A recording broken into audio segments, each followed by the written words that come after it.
السلام علیکم ورحمۃ اللہ وبرکاتہ۔ وعلیکم السلام ورحمۃ اللہ وبرکاتہ۔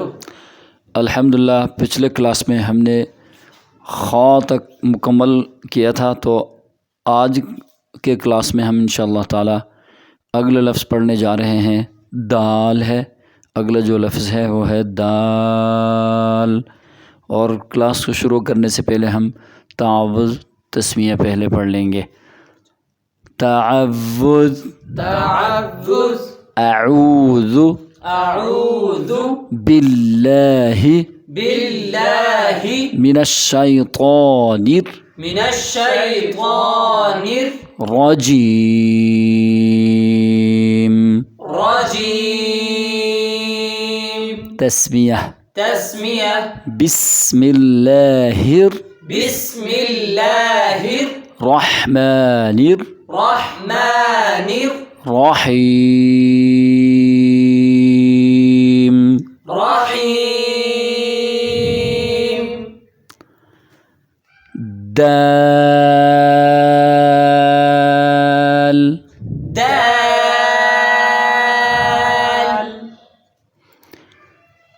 دال بالکل خالی ہے، اور دال کو 3 الف کے لمٹ میں کھینچ کے پڑھنا ہوتا ہے، اور دال کو باریک کر کے پڑھنا ہے۔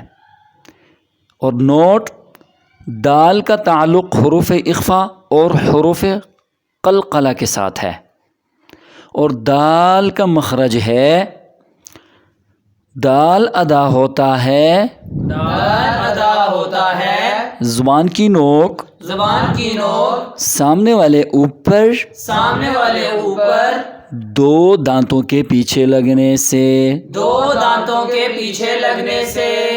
اور دال کی ایگزامپل ہے الحمد، الحمد، ودود، ودود، یرید۔ یرید۔ یہ دال ہے جی، اس کے اوپر ہم ابھی نقطہ لگا دیں گے تو اس کا نام دال نہیں رہا، بلکہ اب یہ ہوگا ذال۔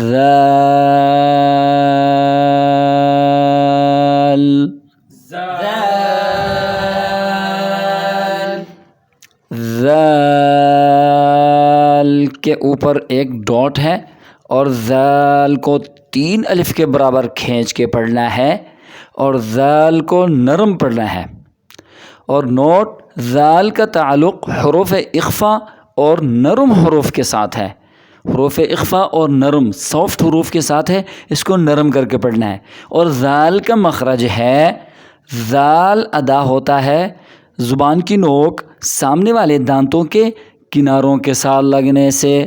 یہ آپ کے سامنے والے دانت ہیں، یہ کناروں کے ساتھ یہ زبان کو لگانے سے ذال ادا ہوتا ہے، ذال، ذال۔ ذال کی ایگزامپل ہے من ذا الذی، من ذا الذی، الذی، الذی، فذلک الذی، فذلک الذی، ذلک الکتاب۔ ذلک الکتاب۔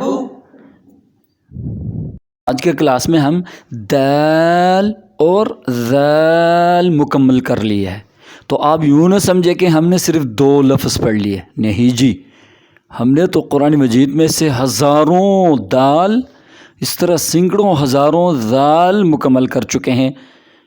اس کا مطلب کیا ہے؟ مطلب یہ ہے کہ ایک دال کے صحیح ہونے سے قرآن مجید کے ہزاروں دال آپ کے صحیح ہو جاتے ہیں۔ آپ کو دال کے لمٹ کا پتہ چل گیا، دال کو باریک پڑھنے کا طریقہ آ گیا، اسی طرح دال کا مخرج آ گیا، اور دال کا تعلق بھی آ گیا کہ دال کا تعلق کن حروف کے ساتھ ہے، حروف قلقلہ کے ساتھ ہے اور حروف اخفا کے ساتھ ہے۔ یا آگے جا کے جب آپ غنہ، اخفا مال غنہ، نون ساکن کا کرتے ہیں تو وہاں پہ آپ دال یوز کریں گے۔ اسی طرح دال جب ساکن ہو کے آ جائے تو وہاں پہ آپ قلقلہ کرنا شروع کریں گے۔ تو یہ ہی پیغام ذال کا ہے۔ پھر ذال ایک لفظ نہیں ہے، بلکہ یہ کئی حروف، کئی سینکڑوں ہزاروں حروف قرآن مجید کے ذال کے ہیں، تو وہ یہیں سے آپ وہ ٹھیک ہو گئے ہیں۔ جب آپ نے ایک ذال کے بارے میں معلومات لے لیا کہ ہمارے کلاس سے آپ نے یہ معلومات لیا ہے کہ ذال کی لمٹ کیا ہے، ذال کو نرم کر کے پڑھنا ہے، اور ذال کی ادائیگی کیا ہے، مخرج۔ ادائیگی کا مطلب مخرج کہاں سے ادا ہوتا ہے، سامنے والے دانتوں کے کناروں کے ساتھ لگنے سے ادا ہوتا ہے، اور ذال کا تعلق نرم حروف کے ساتھ ہے، سافٹ کر کے پڑھنا ہے ذال کو۔ اسی طریقے سے ایک ذال کے صحیح ہونے میں ہزاروں ذال صحیح ہو جاتے ہیں۔ تو آج کے کلاس میں ہم نے دال اور ذال کو مکمل کر چکے ہیں۔ اسی طرح حضرات سے اپیل ہے، درخواست ہے، ریکویسٹ ہے اور گزارش ہے کہ ہمارے کلاسوں کو دیکھ کے آپ ان چیزوں کو سیکھیں اور اس پر عمل کریں۔ اللہ تبارک و تعالی ہمیں قرآن مجید کو صحیح پڑھنے اور پڑھانے اور اس پر عمل کرنے کی توفیق عطا فرمائے۔ وآخر دعوانا ان الحمدللہ رب العالمین۔ اور اپنے میزبان قاری یوسف علی خان کو اجازت دیجیے۔ اللہ حافظ، السلام علیکم ورحمۃ اللہ وبرکاتہ۔ قلب الرجل الأعظم وبه ثغر الكون تباسم حين أتى أشرقت الدنيا صلى الله عليه وسلم